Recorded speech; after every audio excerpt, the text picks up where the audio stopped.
Betul. Pada notice nggak sih nanti 14 Februari 2024 itu kita akan melakukan pemungutan suara serentak.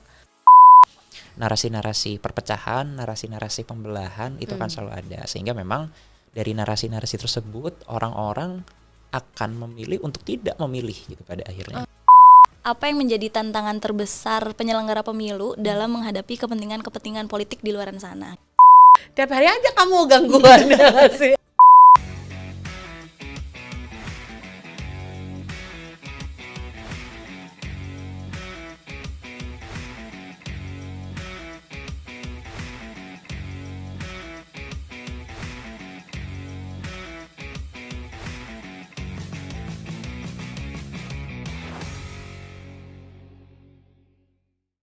Halo teman pemilih, apa kabar semuanya? Ketemu lagi ya dengan saya untuk host podcast KPU RI bersama saya Reni. Dan tentu saja hanya di kanal YouTube Komisi Pemilihan Umum Republik Indonesia. Episode kali ini akan seru sekali, spesial sekali, karena saya punya tamu istimewa. Dan ternyata tamu istimewanya gak cuma satu, tapi juga ada dua. Dan tamu spesial kita ini khusus nyamper ke sini, mampir ke studio podcast KPU RI untuk menyapa teman pemilih juga di episode kali ini. Kembali kita kedatangan teman-teman yang masih muda-muda dari kampus dong, tentu saja. Dari mana lagi? Kita sambut dulu ya dua teman kita. Halo Kak Farhan, Kak Muti. Halo Kak. Apa kabar semua? Alhamdulillah. Alhamdulillah, dua-duanya sehat. Ini kompak ya dua-duanya ya. Ini ada Kak Farhan sama Kak Muti, nama lengkapnya Mutiara ya? Mutiara. Ini mereka berdua, dari mana kita kenalan dulu ya sama mereka ya? Coba yuk kita kenalan dulu, Kakak Farhan dulu mungkin bisa kenalan. Oke, halo teman pemilih semua. Perkenalkan, nama saya Raden Farhan Syair Heriatomoibowo. Karena kepanjangan boleh panggil saya Farhan. Saya dari program studi ilmu politik Universitas Padjadjaran. Yang hari ini alhamdulillah senang banget bisa diundang sama-sama untuk ngobrol banyak nanti barangkali terkait pemilu dan mahasiswa barangkali. Asik, panggilnya Kak Farhan ya? Boleh Kak. Dari Prodi Ilmu Politik. Betul. FISIP. Betul. Unpad. FISIP Unpad. Padjadjaran. Ya, sekarang kita kenalan sama Kak Muti dulu, silakan Kak. Halo semua teman pemilih, perkenalkan nama aku Mutiara Indira, biasa dipanggil Muti. Aku mahasiswa FISIP Universitas Padjadjaran jurusan Ilmu Politik. Gitu. Ilmu politik juga. Ilmu politik juga, kita Jadi barengan. Barengan nih, panggilannya Kak Muti ya? Kak Muti aja. Ya, Kak Muti sama Kak Farhan barengan nih kuliahnya dan semesternya juga sama ya? Sama-sama semester 6 sekarang. Sama-sama Semester 6. Nah, ini seru banget karena di kesempatan kali ini ada dua teman mahasiswa yang mampir lagi nih ke podcast KPU RI. Kita udah ada beberapa kali nih Kak Muti sama Kak Farhan dan juga teman pemilih, kalau mengingat ada beberapa tamu yang kebetulan dari lingkungan mahasiswa nih. Yeay, hari ini kita ketemu lagi sama mahasiswa-mahasiswi gitu. Sebelum kita ngobrolin soal pemilu bersama teman-teman mahasiswa ini, kita pengen denger dulu dong update-nya. Kalau dari kampus itu apa kabar sih suasana perkuliahan sekarang ini? Rasanya gimana sekarang? Rasanya sekarang udah masuk ke tahap ini ya, tahap hybrid ya. Hybrid? Iya, tahap hybrid sekarang udah masuk. Karena kan waktu pas pertama kali kita masuk itu kita masuknya udah online gitu. Jadi waktu pas transisi ini sekarang udah udah masuk ke kuliah offline juga gitu. Oh gitu. Jadi sejak dari awal masuk sudah mahasiswa mengalami. pandemik ya? Betul sekali. Mahasiswa pandemik. Oh ya ampun. Aku mau tahu dong gimana rasanya ketika kalian tuh sekian tahun awal masuk kuliah tuh cuma kenal sama temennya tuh online ya nggak? Betul. Pakai suatu media pembelajaran online kan. Terus like one day kalian bisa bertemu dengan teman-teman kalian in person langsung. Rasanya gimana Kak? Jadi memang pandemi ini kan mengajarkan banyak hal sebetulnya. Kita sekarang ada di dunia yang borderless sebetulnya, tidak ada batas gitu. Tapi memang buat kami para mahasiswa susah sekali gitu untuk menerima hal itu gitu. Karena memang beda sekali kalau misalkan kita bertemu langsung, kalau kita memang bertatap muka langsung, bahkan berkuliah langsung itu sangat berbeda sekali gitu. Jadi memang ini penantian panjang gitu ya, selama 2 tahun kita mengalami perkuliahan hanya di rumah saja, bertemu teman-teman via layar. Setelah 2 tahun akhirnya kita bisa bertemu langsung gitu. Setelah 2 tahun akhirnya kita bisa kuliah lagi. Jadi tepatnya tuh bulan tahun berapa kalian bertemu Tahun di kampus? kemarin deh. Tahun kemarin dari 2020, 2021, 2022 lah kita baru intens untuk bertemu. Di bulan apa tuh kira-kira sudah? Di bulan Januari, Januari. Januari 2022. sudah mulai ada kelas yang Ya, di betul. kampus. Yang Betul, udah di betul kampus. sekali. Itu rasanya gimana kan? Nah, itu dia. Akhirnya kita ketemu teman-teman yang memang lintas pulau gitu ya. betul. Lintas kota, lintas provinsi yang ternyata kalau di online asik, ternyata bertemu lebih asik gitu. Tapi ada juga yang di online asik, di offline nggak asik. Iya, itu dia. Ayo, tag namanya siapa? Oh, jangan dong, jangan. Jadi seru sih, Jangan seru sih kalau misalkan Seru kita ya. udah mulai hybrid tadi gitu. Ya sekalipun masih hybrid ya Kak. Oh, jadi masih ada 1-2 subjek yang masih harus Betul, Ya, betul. betul, online. betul. Karena memang untuk melaksanakan kuliah online ini kan ada persyaratan-persyaratannya juga pada saat itu. Apa Misalkan tuh misalnya? waktu itu kita masih menggunakan vaksin ketiga. Vaksin ketiga itu harus. Booster ya. Betul. Booster. Oh, oke. Nah, tapi vaksin ketiga ini bisa gagal oleh persyaratan kedua, Kak. Persyaratan kedua adalah persetujuan orang tua. Nah, itu. Jadi dia. meskipun ada vaksin, tapi kalau nggak disetujuin orang tua itu nggak bisa itu gitu. dia. Jadi masalahnya kadang ada di persetujuan orang tua. Iya, iya. Ada nggak di antara teman kalian seangkatan yang nggak disetujui? Alhamdulillah. Ada nggak sih? Ada. Alhamdulillahnya ada. Ada ya. Yang Gitu. jauh nggak? Yang jauh, Yang betul, jauh. yang masih ada Jauh di dari pulau, Bandung Pulau ya? Sumatera, Pulau Kalimantan itu masih. Oh, iya, iya. Aku tahu lah rasanya kayak gimana tuh memberikan izin lah ya. Betul, Teman betul. pemilih mungkin juga yang udah punya anak-anak yang mungkin udah sekolah atau kuliah harus berada di tempat yang berbeda dengan orang tua, mungkin juga bisa punya perasaan atau judgement yang sama ya. Jadi syaratnya ada 2 itu ya Kak ya. Betul. Iya, aku nggak kebayang loh kayak kayak gimana ya excitementnya ketika kalian hanya bisa ketemu di layar. Kemudian tiba-tiba guys kita kayak gitu Itu bisa dia. ketemu Iya, di Itu dia. kampus. Walaupun aku juga yakin sih sebelum masa sekolah itu dibolehkan offline, kalian juga pasti udah curi-curi kayak kumpul. Nah, betul. itu dia. Kumpul Betul. kesini dong, ketemu dong gitu.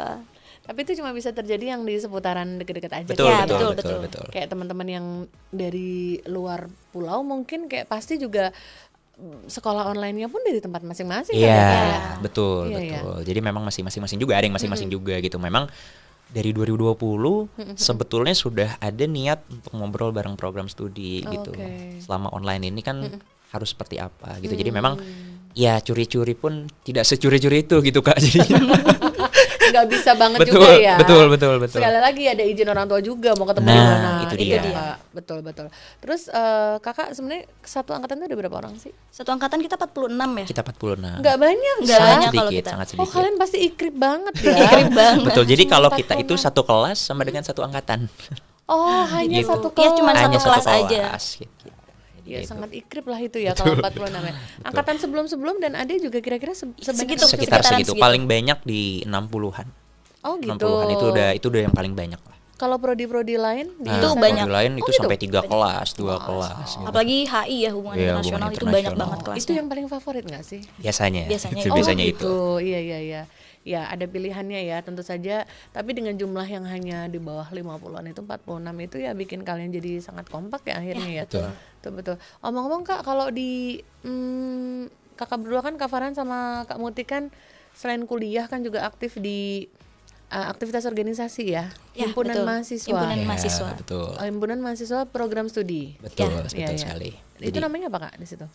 jadi memang ya namanya mahasiswa gitu ya. Sesuai dengan kesejarahannya, kita punya student governance, kita punya lembaga-lembaga gitu. Ya. Kalau di universitas kita punya badan eksekutif, fakultas kita punya badan eksekutif. Ya.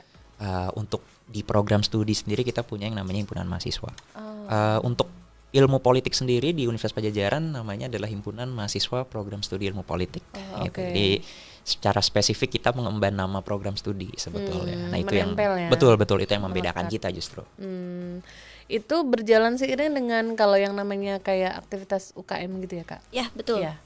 Kayak yang ada apa sih kayak ada sport, ada Ya, Ya. unit kegiatan. Kalau biasanya di SMP SMA ekskul. Ekskul. Ya, Ya. kalau di kampus unit kegiatan mahasiswa. Ya, betul. unit kegiatan mahasiswa UKM di ilmu politik banyak juga aktivitas atau di fakultas ya itu Di kalau fakultas. lingkup fakultas Betul. itu. kalian bisa bertemu dengan teman-teman lintas prodi. berarti? Ya, Betul, betul. betul. Oh, I Betul see, I sekali. see. Kalau di aktivitas di himpunan mahasiswanya sendiri, apalagi kalian mengalami tahun awal sebagai mahasiswa pandemik ya, itu aktivitasnya bisa apa aja Kak yang udah dilakuin Hima Kak biasanya? Itu jelas banyak sekali ya Kak ya. Jadi Banyak ya? Banyak banget. sekali karena tadi yang saya bilang juga bahwa himpunan ini lebih spesifik mengemban nama program studi, nama keilmuannya. Jadi memang secara spesifik banyak sekali kegiatan-kegiatan yang langsung berkaitan dengan pengembangan program studi juga dengan studi yang kita jalanin gitu. Kita beberapa kali ngejalanin kajian-kajian gitu ya, kajian-kajian untuk pemerintahan, elektoral, kepemiluan bahkan gitu. Juga. Iya, kepemiluan juga. Oh gitu. Itu aktivitasnya kayak masih online gitu? Iya, Masih awal-awal online. masih online. Awal-awal masih online. Betul. Masih online awal-awal tapi tetap bisa berjalan ya? Tetap bisa berjalan. Tetap bisa. Itu berarti kayak anggotanya tuh memang semua mahasiswa satu prodi itu Satu kan? program studi, cuman beda-beda studi, angkatan Beda angkatan gitu. saja. Beda angkatan. Berarti berarti pengurus ya? Itu Betul, bisa beda betul, angkatan betul, ya? pengurus. Kayak angkatan yang berjaya, kakaknya sedikit, adiknya beberapa. Beradik, betul, ya, betul, kayak gitu betul, ya, betul, biasanya gitu. Biasanya gitu ya? Biasanya begitu. Betul. Nah kalau di tempat di Hima tempat Kak Farhan Kak Muti itu banyak cowok apa banyak cewek? Seimbang sih. Seimbang. Cowok Karena cewek kita ada seimbang. memperhatikan juga masalah tata kelola gender yang baik dan lain-lain Oh gitu. gitu. Iya. Coba Itu kan kalau sudah di diamanatkan juga. Iya sih. Coba ada berapa kalau di kepengurusan kalian? Berapa cowok, berapa cewek? Kepengurusan kami itu sebetulnya terakhir ada 84 Kak. Wow, Ada banyak 84 banget. karena kita juga ada program magang. Jadi kita ada internship juga di dalam Ya, himpunan betul. kita Oh gitu. gitu. Sekalipun bedanya tidak terlalu jauh lah ya, 55-45 lah sekitar segitu kalau di dalam Banyak persenan. Banyak kan? Nah, memang masih tetap banyak laki-laki gitu di situ Oh. memang secara porsi. Karena jumlah mahasiswanya juga masih banyak laki-laki Ya, nggak sih? Betul, Betul, betul, betul. betul. Oke. Nah, kita kayaknya pengen tahu lebih banyak lagi nih tentang aktivitas yang dilakukan sama teman-teman di himpunan mahasiswa, apalagi kalau kaitannya sama pemilu nih nanti nggak nyampe hampir 1 tahun lagi lah kita akan lakukan Ya. hari pemungutan suara ya Betul. tahun depan ya. Nah teman pemilih jangan kemana-mana ya, nanti masih akan kita simak lebih banyak lagi obrolan barengan sama Kak Farhan dan juga sama Kak Muti cuma di podcast KPU RI hanya di kanal YouTube Komisi Pemilihan Umum Republik Indonesia. Terima kasih ya masih bersama kami hanya di podcast KPU RI di kanal YouTube Komisi Pemilihan Umum Republik Indonesia. Teman pemilih masih bersama saya host untuk podcast KPU RI episode kali ini Reni dan juga bersama 2 tamu spesial kita yaitu Kak Farhan dan juga Kak Muti. Kak Muti nih kalau kita mengingat kakak berdua sempat ngalami mahasiswa awal-awal itu belajarnya secara online. Omong-omong enakan mana sih Kak kuliah itu online atau kuliah datang langsung Kak dari sisi dosen tugas gitu? Iya. Kalau misalkan dari aku sendiri kan maksudnya kan mahasiswa COVID ya. Jadi pas begitu mau ada hawa-hawa udah mau kuliah offline, jadi takut nih tiba-tiba ditunjuk langsung sama dosen gimana kan? Kan kalau misalkan online kan seenggaknya bisa searching gitu kan. Tapi kalau misalkan offline kan coba kamu jawab gimana, kan agak takut juga ya Mbak. Iya. Terus abis dari situ sebenarnya tapi kalau misalkan dari sisi pembelajaran lebih masukkan offline ketimbang online, karena kan kalau misalkan online kan mungkin di depan layar terus ya, jadinya agak capek, ngantuk dan lain sebagainya. Tapi kalau misalkan begitu offline tuh kita kayak pembelajaran biasa aja, kayak paham, iya gitu. Bahkan kalau misalkan ada yang nggak ngerti tuh langsung ditanyain tuh nggak apa-apa. Ternyata tuh kalau misalkan sejauh ini aku ngerasanya lebih enakan kuliah offline sih daripada kuliah online kayak gitu. Oh gitu. Karena kalau misalkan kuliah offline tuh agaknya serem tapi nggak seserem itu gitu. Iya benar juga ya. Tapi kalau dari obrolan teman-teman kalian itu ada nggak yang punya pendapat beda gitu, kayak aduh kayaknya gue lebih seneng kalau di medsos itu kan lagi penting banget untuk menunjukkan bahwa dirinya tuh introvert extrovert gitu karena di antara teman-teman kalian ada nggak yang sempat ngomong aduh gue mah lebih enakan online gitu, ada nggak? Ada aja sih, ada Ada aja ya? yang itu memang. Biasanya ada cowok aja. cewek tuh Kak biasanya. Cowok biasanya gitu. cowok. Ya itu tadi karena memang kalau online secara pencarian jawaban barangkali ya, itu lebih fleksibel gitu dalam artian. Pasti Betul, ya gitu. ya. Terus kalau dalam interaksi sama dosen gitu, kalau anak sekolah nih ya, anak-anak sekolah gitu kan kalau belajar online di rumah kan masih bisa curi-curi nyembunyiin muka gitu loh.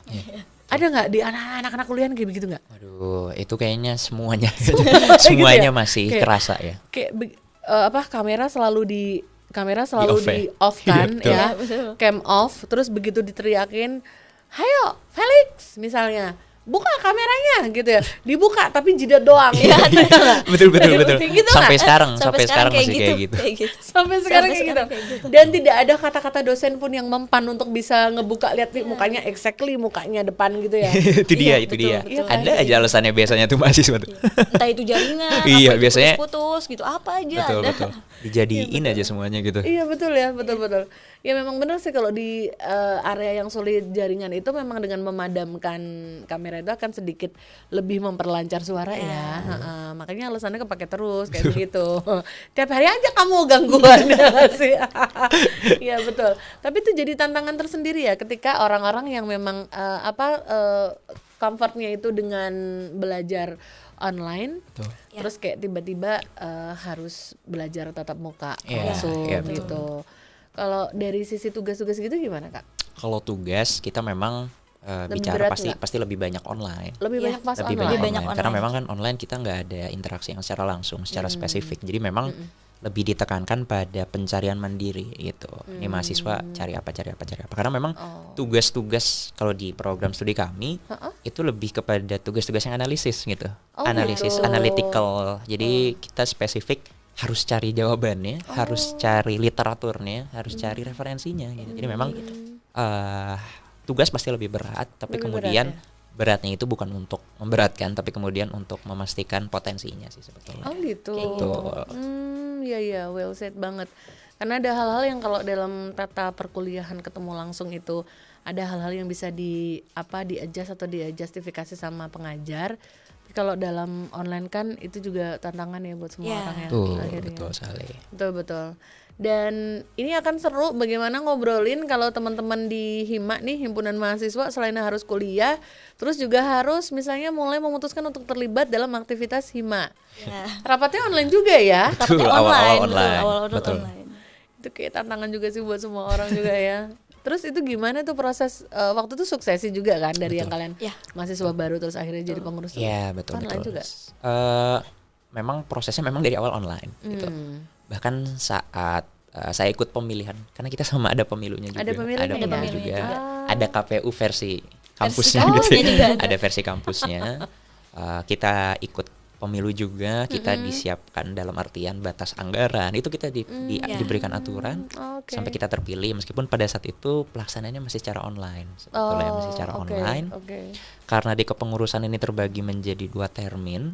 Termin pertama kita fokuskan di online, termin kedua baru kita mulai curi-curi untuk offline gitu. Oh gitu. Betul. Jadi kita coba-coba lah gitu. Iya. Berarti ketika awal beraktif atau bergabung di HIMA terus aktif suksesinya aja online, terus kegiatannya juga berarti harus online dulu gitu. Ya, online dulu. Online dulu itu waktu itu sempat apa aja Kak aktivitas yang udah dilakukan? Sebetulnya dari awal dari kampus memang sudah ada kebijakan bahwa bukan online lagi, tapi kan kita ada di masa transisi. Oh gitu. Sehingga memang segala bentuk program kerja harus dilaksanakan secara hybrid. Nah, secara hybrid dengan memperhatikan 30% kapasitas gitu pada saat itu. Jadi sebetulnya tidak online banget lah ya, tapi kemudian secara hybrid. Nah, tapi sebetulnya kalau saya pikir-pikir memang banyak juga kegiatan dan aktivitas yang dilaksanakan secara online pun mendapat jangkauan yang besar. Oh gitu. Betul. Himpunan kami beberapa kali viral Kak. Oh iya. Betul. Himpunan kami beberapa kali viral karena kami terus untuk mengkritik dan menjaga pemerintah sebetulnya gitu kan. Gitu. Iya. Nah dari bentuk-bentuk kritikan kami, bentuk-bentuk kajian kami viral gitu. Apa tuh waktu itu yang pada saat itu Gubernur Jawa Tengah Ganjar Pranowo dengan kasus di Wadas. Terus kemudian kita bikin kajian juga beberapa hal terkait termasuk pemilu juga. Pemilu kita juga jadi sasaran juga pada saat itu. Terus kemudian tentang partai-partai politik yang kita kaji kemudian ya kena juga gitu. Bahkan doxing secara pribadi tuh saya langsung kena gitu. Oh gitu. Saya pimpinan lembaga ini kena. Nah, makanya setelah kajian-kajian viral kita, Instagram saya nggak bisa dibuka tuh selama 1 minggu gitu. Itu maksudnya bikin kajian terus dipublish di mana? Di media massa, di Instagram, di media massa kita jadikan tulisan dan lain-lain gitu. Oh gitu. Betul. Bikin kajiannya untuk dari himanya ya? Betul, dari dari himanya ya. Selain bikin kajian apalagi tuh aktivitas hima yang yang dilakukan setidaknya di kepengurusan kakak berdua tuh? Banyak sih sebetulnya, banyak banget. Kita itu ada 47 program kerja, 47 program kerja yang memang kita rancang, kita susun untuk sebetulnya adaptif lah dengan keadaan gitu, tapi tetap dengan kaitannya dengan ilmu politik sebetulnya, kan kita spesifik politik. Makanya yang paling besar itu kemarin terakhir kita ada satu kegiatan namanya Political Science Week atau Polsweek gitu. Jadi ini terdiri dari agenda-agenda besar yang politik banget gitu. Oh gitu. Kita misalnya? mengadakan simulasi sidang DPR. Itu pertama gitu. di Indonesia untuk kelas mahasiswa gitu. Jadi dihadirkan langsung oleh pembicara-pembicaranya juga dari anggota-anggota gitu. Jadi memang kita pengen langsung menerjunkan gitu. Bagaimana anak-anak ini bisa terlibat dalam sidang. Oh gitu. Betul. Kedua juga kita ada program tentang bagaimana pembangunan kebijakan publik. Jadi mahasiswa politik itu diajarkan bagaimana membentuk dan membangun, merancang kebijakan yang baik gitu. Jadi memang kegiatan-kegiatan kita memang spesifik untuk hal tersebut gitu. Oh gitu. Betul. Itu kalau simulasi sidang DPR berarti kayak tujuannya apa tuh? Memberi gambaran seperti inilah aktivitas atau mengalami langsung gitu ya? Betul. Jadi selain mengalami aktivitas sebagai anggota, itu diharapkan peserta itu dapat memahami pembentukan kebijakan yang sangat susah gitu. Oh, Legislasi gitu. di Indonesia itu sangat sulit gitu. Nah, itu pengen kita ajarkan. Boleh nggak dibilang Kak, kalau cara apa dengan melakukan simulasi sidang anggota dewan itu seperti membentuk teman-teman mahasiswa ilmu politik supaya nanti kedepannya juga open minded untuk menjadi anggota dewan. Betul. Gitu kan? Itu salah satunya. Itu Betul, salah satunya gitu. Salah satunya itu. Oh gitu. Oke. Nah baik, itu sepertinya menarik ya. Kalau ada aktivitas yang terkait sama pemilu gitu ada nggak sih Kak di kegiatan Hima? Kalau itu lebih ke magangnya ya. Kita tuh gitu. iya, kita selain mungkin yang diminatin mahasiswa tuh selain organisasi ada juga non organisasi gitu. Jadi ada magang riset, magang independen, bahkan ada magang dari pendidikan tinggi. Nah, kita itu di program studi kita kerjasama sama Badan Penyelenggara Pemilu di Kota Bandung karena kita kan dari Kota Bandung. Yeah. Jadi di KPU Provinsi, KPU Kota Bandung sama di Bawaslu pun kita ikutan magang gitu. Jadi gitu. mungkin terkait pemilu-pemilu kita ini ya kita udah. Iya betul sih. Dan yang terkait dengan himpunannya sendiri, itu tadi sih kita punya pemilihan yang luar biasa gitu. Kita punya badan pemilihan umum juga gitu untuk di himpunan. Dalam artian dari sekarang juga kita harus belajar lah proses demokratis itu seperti apa dan lain-lain. Terus kemudian kemarin di tahun lalu kita Di bulan November ya? di bulan November ada kunjungan juga ke KPU RI. Oh iya betul. Waktu itu ada kunjungan bareng sama dosen-dosen juga Betul, ya. betul. Iya, ketemu sama pimpinan KPU juga. Iya, gitu. betul. Iya, betul. Berarti kalau ada aktivitas yang sudah sampai maksudnya melibatkan KPU di daerah juga dan juga di pusat gitu, berarti teman-teman di ilmu politik di Hima juga aware ya sama isu-isu kepemiluan juga ya. Betul. Ada notice nggak sih nanti 14 Februari 2024 itu kita akan melakukan pemungutan suara serentak untuk memilih 5 orang atau 5 pihak yang akan dipilih. Iya, betul. Ada notice ya. Iya. Ada notice ya. Itu kalau itu biasanya yang notice gitu semua teman-teman di ilmu politik atau kayak masih ada yang nggak notice gitu? Hampir, emang ada pemilu? ya memang kalau yang nggak notice juga pasti masih ada. Ada gitu ya? Ada. Iya, Gitu.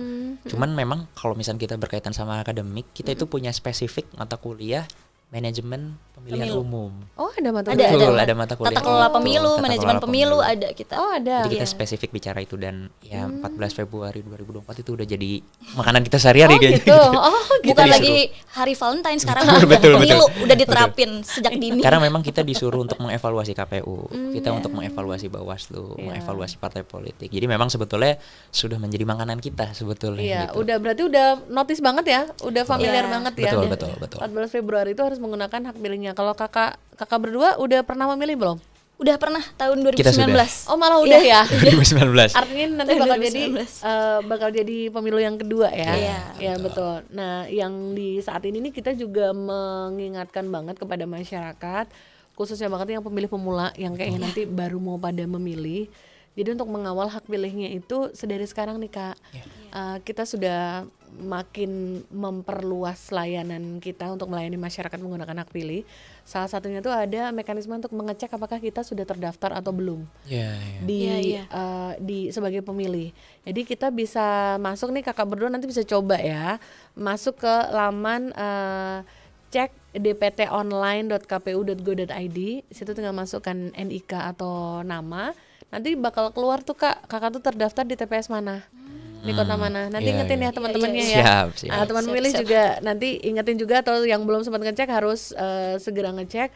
Kalau misalkan belum terdaftar, nanti tinggal hubungi KPU kabupaten kota yang ada di tempat berada atau sesuai domisili ya.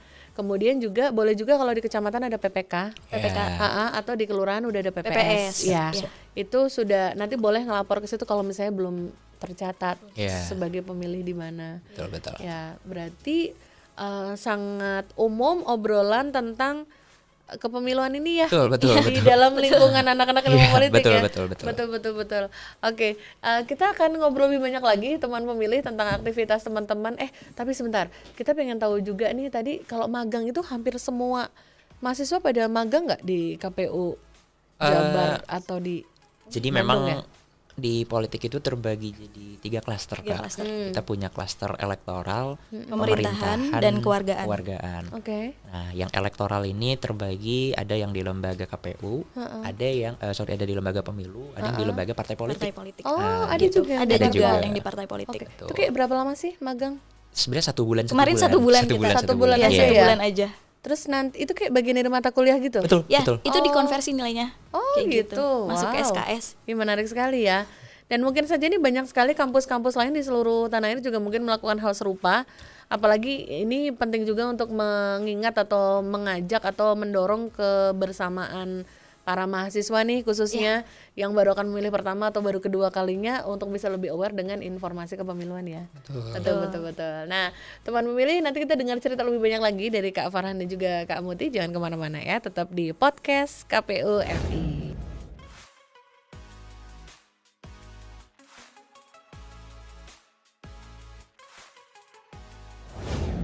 Terima kasih banyak teman pemilih, masih terus setia di kanal YouTube Komisi Pemilihan Umum Republik Indonesia hanya untuk podcast KPU RI.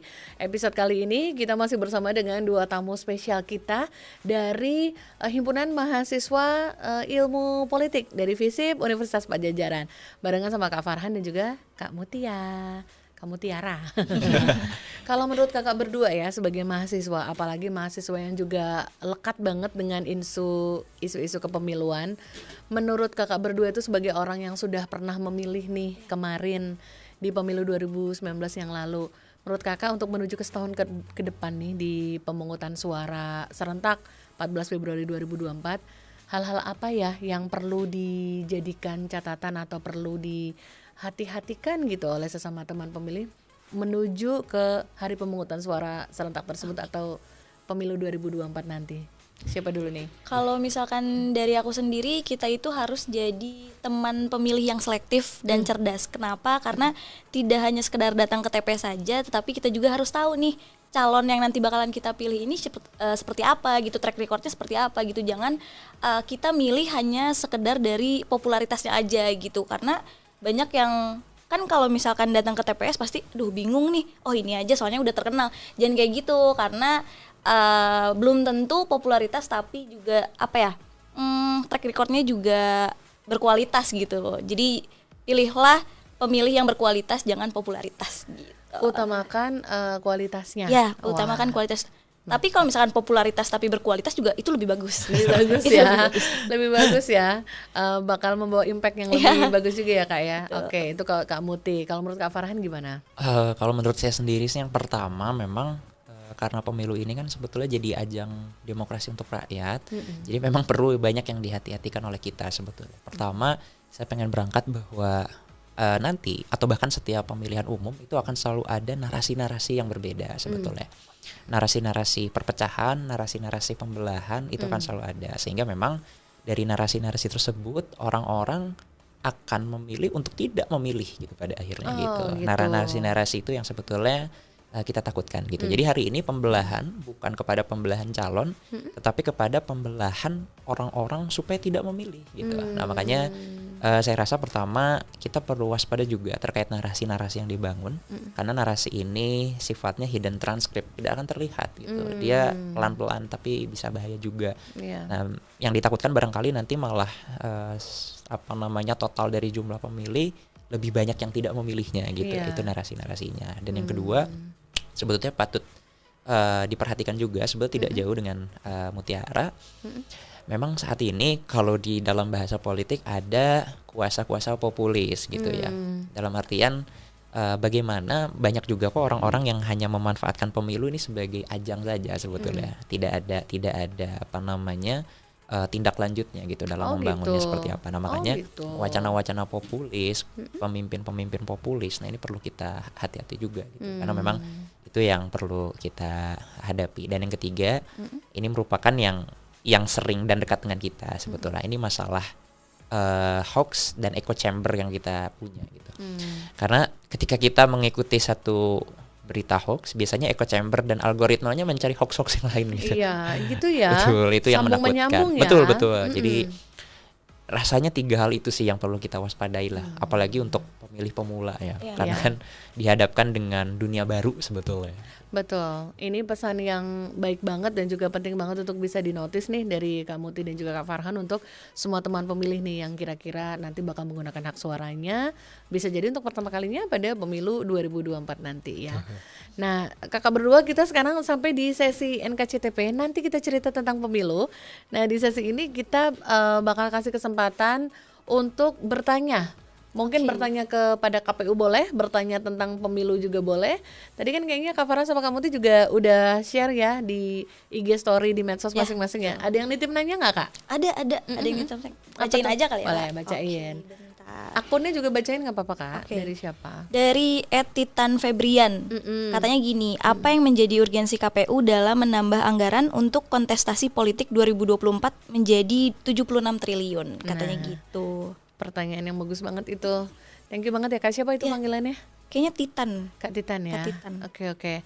Nah itu pertanyaan yang bagus ya teman pemilih ya. Untuk teman pemilih yang mungkin juga nonton di podcast ini, mungkin juga mengikuti dari awal juga, boleh loh bantu jawab. Atau kalau ada penyelenggara pemilu yang juga nonton penayangan perdana ini atau juga pas sudah tidak ditayangkan perdana juga boleh ikutan jawab ya, karena nggak bisa aku yang jawab nggak bisa aku yang jawab, tapi akan dibantu sama penyelenggara pemilu yang atau mungkin yang lebih yang juga signifikan perannya, boleh ikut bantu jawab.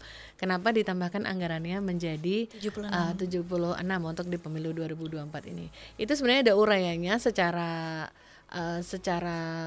secara terbuka, ada uraiannya karena juga sudah banyak disiarkan dalam rapat-rapat antara KPU dengan segenap pemangku kepentingan.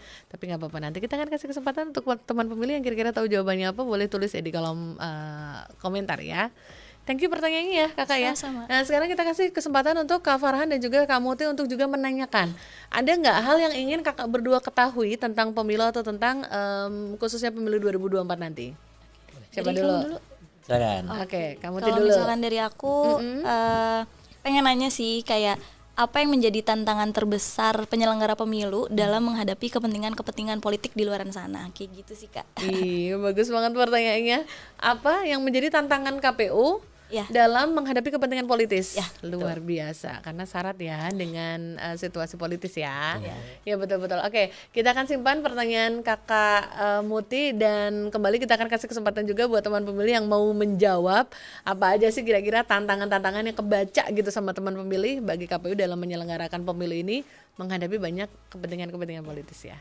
Tulis ya di kolom komentar ya. Sekarang Kak Farhan pengen nitip pertanyaan apa?